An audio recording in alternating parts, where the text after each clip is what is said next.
বিসমিল্লাহির রহমানির রহিম। আসসালামু আলাইকুম। কেমন আছেন সবাই? আশা করছি ভালো। হাজির হয়ে গেলাম খুবই মজার একটা পিঠা রেসিপি নিয়ে। এখানে একটা বাটি নিয়েছি হাফ কাপ চিনি, নিয়েছি হাফ কাপ চালের গুঁড়ো, আর নিয়েছি হাফ কাপ ময়দা। একে একে সবগুলো আমি দিয়ে দিচ্ছি। নিয়েছি বেকিং পাউডার হাফ চামচ, স্বাদ মতো লবণ। এখানে আমি 1 কাপ তাল নিয়েছি, আর তালটাকে ভালোভাবে জাল করে নিয়েছি, জাল করে ঘন করে নিয়েছি। সাথে নারকেল দিয়েছি। এখন ভালোভাবে মিশিয়ে নিব। এই পিঠাটা কারা কারা পছন্দ করেন? আমার তো ভীষণ ভালো লাগে।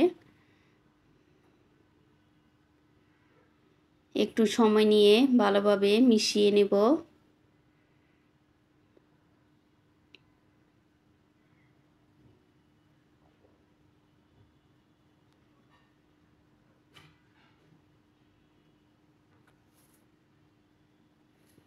এই তো ভালোভাবে মিশিয়ে নিয়েছি। আমি সামান্য একটু পানি দিয়ে আবারও মিশিয়ে নেব। একটু বেশি ঘন হয়ে গিয়েছে।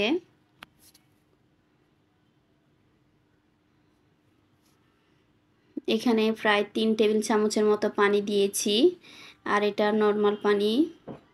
এখন আবারও ভালোভাবে মিশিয়ে নেব।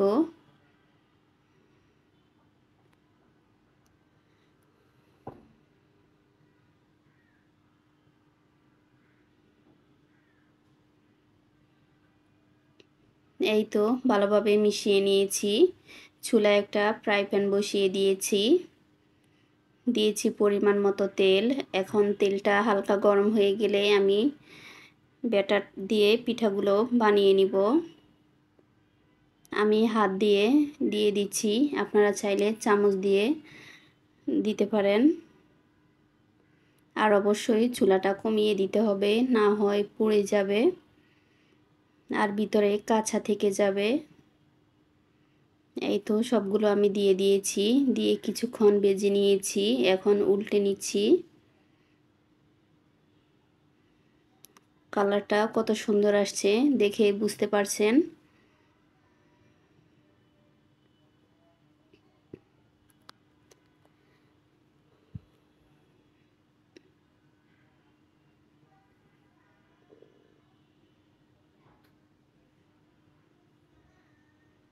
এই তো আমি সবগুলো উল্টে নিচ্ছি।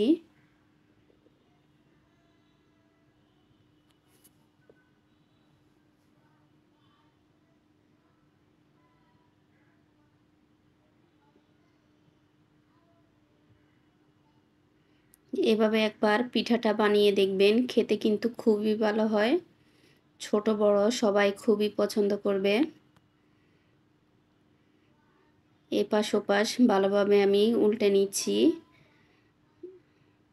আশা করছি আমার আজকের ভিডিওটি আপনাদের ভালো লেগেছে। ভালো লাগলে একটা লাইক দিয়ে পাশে থাকবেন।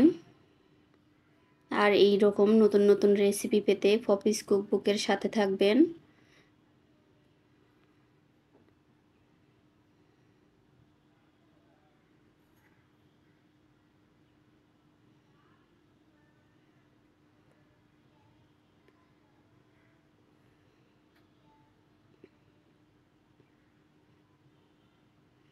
এই তো সবগুলো ভাজা হয়ে গিয়েছে। এখন আমি নামিয়ে ফেলবো। পরিবেশন করে দেখাচ্ছি কেমন হয়েছে। দেখা হবে অন্য কোনো ভিডিওতে। সেই পর্যন্ত সবাই ভালো থাকবেন। আসসালামু আলাইকুম। আল্লাহ হাফেজ।